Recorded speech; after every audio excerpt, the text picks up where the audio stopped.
She was now in my blood like a virus, as deadly and as dangerous as that. I didn't remember the drive back to the bungalow. I didn't remember getting into bed.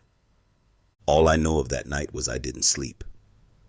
How could I sleep when my mind was on fire and the hours that separated our next meeting seemed like 100 years? Chapter 3. The next 3 days followed a systematic pattern. I reached the office at 9 o'clock every morning, left at 7, had a snack supper at an Italian restaurant on the highway that led past the Gables, and arrived at the big house at 8 o'clock.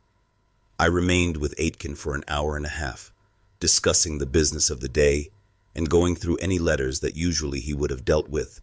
Then I went down to the Cadillac, where Lucille waited for me. It was this moment I lived for. The rest of the hours were just a chore to get through somehow and as quickly as possible. After I had said goodnight to Watkins and had heard him shut the front door, then, and only then, did I come really alive. From 9:30 until 11 o'clock, Lucille and I cruised the secondary roads. We didn't talk a great deal. For one thing, she had to concentrate on her driving.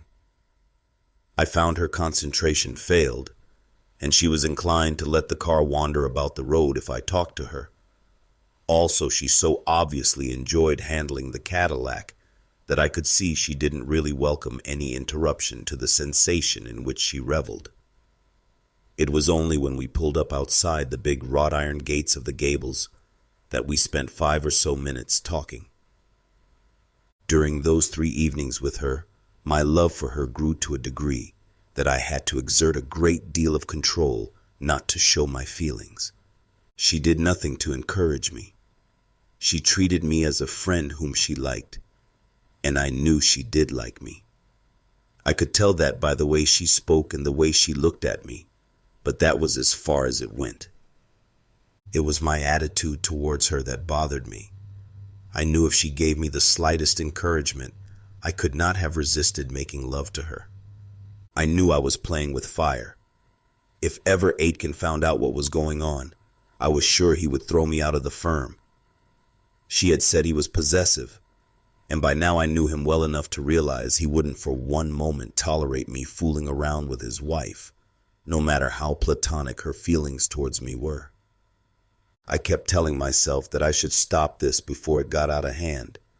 Then I tried to convince myself that, so long as Lucille wasn't falling in love with me, there surely could be no harm to continue the driving lessons. As we were saying goodnight on the 3rd evening, I reminded her I wouldn't be at the house the following night. "Mr. Aitken has given me the weekend off," I explained, "so I won't be up." "Does that mean I'm not going to have a lesson?" she asked, twisting around in the car seat to look at me. "Not until Monday night." "Are you going away then?" "No, I'm not going away." "Then why can't you come up as usual? You can meet me down here and not up at the house, or perhaps you don't want to." "It's not that I don't want to, but I must admit this worries me sometimes," I said, looking at her. "I'm sure if your husband found out he would be furious." She laughed. She had the most infectious laugh I had ever heard. She put both her hands on my arm and rocked me a little. "He would be absolutely livid, but we don't mind, do we? Besides, he will never find out. Watkins or Mrs. Heppel might see us. They never go out at night, but I tell you what we will do. I'll meet you at your place. I'll come down on my bicycle. May I do that? I'd like to see your bungalow." My heart began to beat fast. "You'd better not. No, you mustn't come down there. If you really want a lesson tomorrow, then I'll be out here at 9 o'clock. But only if you really want it." She opened the car door and slid out. Then she turned and looked in through the open window at me. "I'll be here," she said. "Chess, I still think you're the nicest man I know. I am improving, aren't I? I'll soon be able to apply for a permit, won't I?" "You're doing fine," I said huskily. I would have given a lot to have taken her in my arms and felt her lips responding against mine. Okay, I'll see you tomorrow. Back in my big lounge, I lay in an easy chair, a double whiskey and soda in my hand, while I considered my position. I had known her now for 5 nights, and I knew I would never be more in love with any woman than I was with her. Was she aware of this? Or was she so naive that she really believed I would risk Aitken's displeasure just to teach her to drive? That was something I just had to find out. That suggestion of hers about coming to the bungalow bothered me. I had told her my houseboy left soon after 7, and I lived alone. Was this a hint that she was ready to return the love I felt for her? I told myself reluctantly that this was unlikely. She had never encouraged me to think that she looked on me as anything more than a helpful friend who was teaching her to drive, and who was giving her a lot of pleasure with no expectation of favors in return. I had to take this farther, I told myself. I had to find out if she realized the risk I was running. I was putting my whole future in balance. If Aitken found out about us, the New York job would go up in smoke. I spent a restless night brooding over the situation. I was pretty short-tempered in the office the following morning, and it was a relief when I finally cleared my desk and collected a few papers I wanted to examine over the weekend. Pat, who had borne my irritability without protest, came in with a few more letters for me to sign. "For the love of Mike, I thought I had signed them all," I barked at her. "There are only 6, she said, and laid them on the desk. I took out my fountain pen and hurriedly scrawled my signature on the letters. Then straightening and putting my pen away, I said, "I'll be in first thing on Monday. I'll get off now. It's off to 6, isn't it?" "It's nearly past. Are you going away, Ches?" I looked sharply at her, frowning. "I don't know, I might. I'll probably play some golf." "I hope you get a little rest. You don't have to worry so much, Ches. You're doing fine." At any other time this would have encouraged me, but in my present mood it only irritated me. "I'm not worrying," I said curtly. "See you on Monday." And nodding, I left her, her eyes wide with surprise, her expression hurt. Joe came out of his office as I walked down the corridor. "Give me a lift to the station, Ches?" "Okay." I didn't want him with me, but I couldn't very well refuse, as he knew I had to pass the station on my way to the bungalow. We went together to the elevator. As we were going down, Joe said, "Seeing R.A. tonight?" "No. He told me to take the weekend off. I've got the Wasserman TV script to look at. From what I've seen of it, it's not too bad." "Why don't you lay off work and take a rest?" Joe asked as we crossed the lobby. "You're getting pretty nervy. What's biting you?" "Nothing's biting me," I said shortly as I made my way across the crowded sidewalk to where I had parked the Cadillac. Joe slid in beside me. "Well, for the past 2 days you've been snapping everyone's head off. You made Paula cry this afternoon." "Paula's a moron. I asked her 3 times to get Wasserman and she couldn't raise him. He happened to be out. She can't perform miracles." I started the engine. "What is this, Joe? Since when do I want your criticism?" "Here we go," Joe said, sinking down into the cushions of the bench seat. "Now it's my turn. Well, okay, boy. If you think this is the way to act the big wheel, I won't stop you. But take my advice and try to relax. You're leaning too hard on the job." I knew he was right, and I suddenly felt ashamed of myself. "Yes. Sorry, Joe. I'll be okay after the weekend." "I guess I'd act the same," Joe said generously. "You have quite a job to hold down now." Then changing the subject, he went on, "You know I envy you this car. What a beaut." "I always wanted a Caddy. It cost me plenty, but it's worth every nickel. Although I've had it now for 18 months, I still get a bang out of it." "I would too, when this New York job gels. And if R.A. ups my salary, I plan to buy one just for the hell of it." "If we land the job, Joe, I'll see you get a rise." "What are the prospects? Has he said anything about it again? He was talking about it last night. I think it's in the bag. He asked me how soon I could raise the money. Do you think it's a good idea to invest your money with him, Chess? I'm sure of it. An office in New York can't go wrong. With a stake in the business, I get 5% of the gross as well as my salary. I'd be crazy not to take the chance. Besides, I'll be running the business more or less myself so I can protect my stake. Wish I had some dough, Joe said. 5% of the gross. You're going to be rich, Ches. My hands tightened on the driving wheel. I could be rich if I wasn't found out, I thought. I might even be rich enough to take Lucille away from Aitken. Well, a lot depends on how we run the place, Joe. How soon can you raise the dough? I've told my brokers to go ahead and sell out. I should have it in a few days. The market's just right. A bit of luck that I could have been stuck.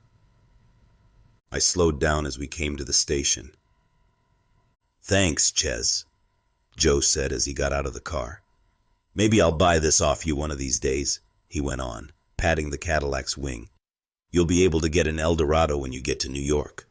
Would you think of selling it to me? You wait until you get some money, I said, and grinned at him. But I might. So long. Have a good weekend. I drove fast towards my bungalow. At 9:01, I pulled up outside the tall wrought iron gates that guarded the entrance to the gables. Lucille was standing in the shadows, waiting for me. I let the driver's door swing open as she came quickly towards me. As she came out of the shadows and into the hard light of the moon, I saw she was wearing a pale blue dress with a flared skirt. Her hair was taken back by a narrow ribbon. She looked pretty enough to take any man's breath away. She slid under the driving wheel as I moved along the bench seat out of her way. "Hello?" she said, smiling at me. "You're beautifully punctual. Do you like my dress? I put it on specially for you." "It's terrific," I said, "and you look terrific also." She laughed happily. "Do you think so? Do you really think so?" "Yes." Maybe there was something in my voice that startled her. Anyway, she looked quickly at me, but I had my back to the moonlight, and she couldn't see much of my face. "Well, where shall we go?" she said. "Let's go down to the sea." "All right." This night she didn't seem in the mood for speed. She drove at a steady 25 miles an hour, and at that speed, she drove pretty well. We turned off the highway and cruised along one of the secondary roads until we reached a narrow dirt road that led down to the sea. She hummed to herself softly as she drove, and she was relaxed. Her hands no longer clenched the wheel in a knuckle-white grip. I felt a little pang as I realized that she would soon be competent enough to apply for a permit, and the lessons would come to an end. We drove slowly down the dirt road, and turning a sharp bend, we saw ahead of us a great stretch of sand with palm trees, and the sea glittering like a polished mirror in the moonlight. "Isn't this wonderful?" she said. They were her first words since she had driven away from the Gables. "You don't know how much pleasure I get from driving this car, Ches. There's no sensation like it. I can drive now, can't I? I'm really good now, aren't I?" "You're not so bad. You want more practice before you apply for a permit. You haven't tried reversing yet. Do you want to have a shot at it now?" She shook her head. "Not now." We drove down the lonely beach road, and she slowed, drove the car off the road and onto the hard sand. Then she pulled up and turned off the ignition. I sat motionless, my hands damp and clenched, my heart beating fast, while I stared at the vast expanse of sand, sea, and palm trees.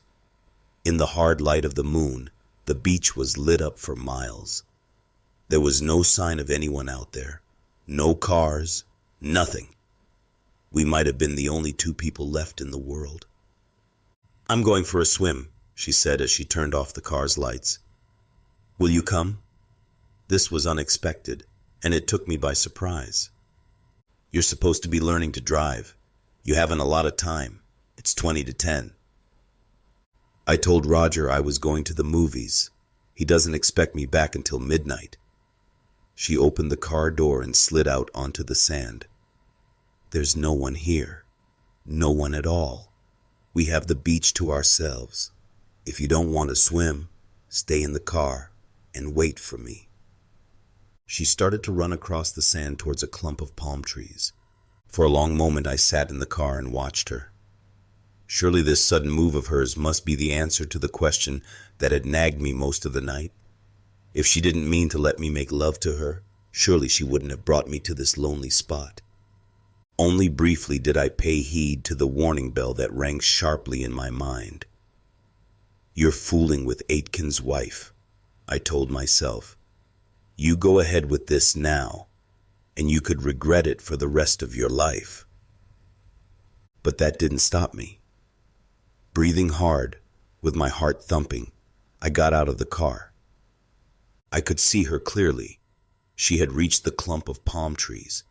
She paused to kick off her shoes. Then she zipped down her dress and stepped out of it. She had on a one-piece swimsuit under her dress. I went around to the back of the car, opened the boot and took out a couple of towels and my swimming trunks I always kept there. I stripped off behind the car, left my clothes on the sand, and picking up the towels, I ran down to where she was now moving slowly towards the sea. As I joined her, she turned and smiled at me. "I knew you would come. I'll tell you something. I've always wanted to swim in the moonlight, but Roger would never let me. He makes out it's dangerous. You seem to be doing all the things you're not supposed to do. And with me," I said, walking across the hot sand with her. "That's why I like you so much," she said. Then, breaking into a run, she raced across the remaining strip of sand and splashed into the water. She may have been only a learner driver, but she certainly could swim. I went in after her, but I saw it was hopeless to attempt to catch up with her. After a while, she turned around and came back, almost as fast as she had gone out. She circled around me. "Aren't you glad you came in?" "I guess so." I turned on my back and stared up at the big moon. The water was warm, but I wasn't in the mood to appreciate it. I was impatient for her to finish her swim and come out. She swam away from me, came back, and then floated beside me. We remained floating in silence for some minutes, and they were the longest minutes I have ever lived through. Finally, I could stand it no longer. "We'd better get back." I began to swim towards the shore, and she kept pace with me. As we came out of the water and began walking across the sand to where she had left her dress, she said suddenly, "What are you doing tomorrow, Chess?" "I don't know. Nothing in particular. I might play golf." "I was wondering if we could meet. I've been invited out by a girlfriend. I can easily put her off and we could go for a long drive in the country." We were in the shadow of the palm trees now. I picked up one of the towels and tossed it to her. Then taking the other, I began to dry my hair. "We might be seen," I said, and sat down on the sand. She stood over me, drying her arms, her back to the moon. "We could be careful. I could come to your place on my bicycle, and we could keep off the main roads." I found myself screwing the towel between my clenched fists. "I don't think it would be wise for us to meet during the day, Lucille. Anyone could see us." She dropped the towel and came to sit beside me. She wrapped her arms around her knees and pulled her knees up to her chin. "It's a bore, isn't it?" "It's certainly that. It would have been fun to have gone out all day in the car. We could have taken a picnic. Don't you think we could risk it?" "Do you want to risk it?" I asked, my voice suddenly harsh. "I don't see who would see us. I could wear a big shady hat and sunglasses. I could put my hair up. I bet no one would recognize me." "Would you mind, Lucille, if your husband found out?" She dropped her chin on her knees. Well, yes. What would he do you think? He'd be angry, of course, but don't let's talk about that. Look, suppose I come to your place. We could spend the day together. It's lonely there, isn't it? We could swim and have a picnic and no one would see us.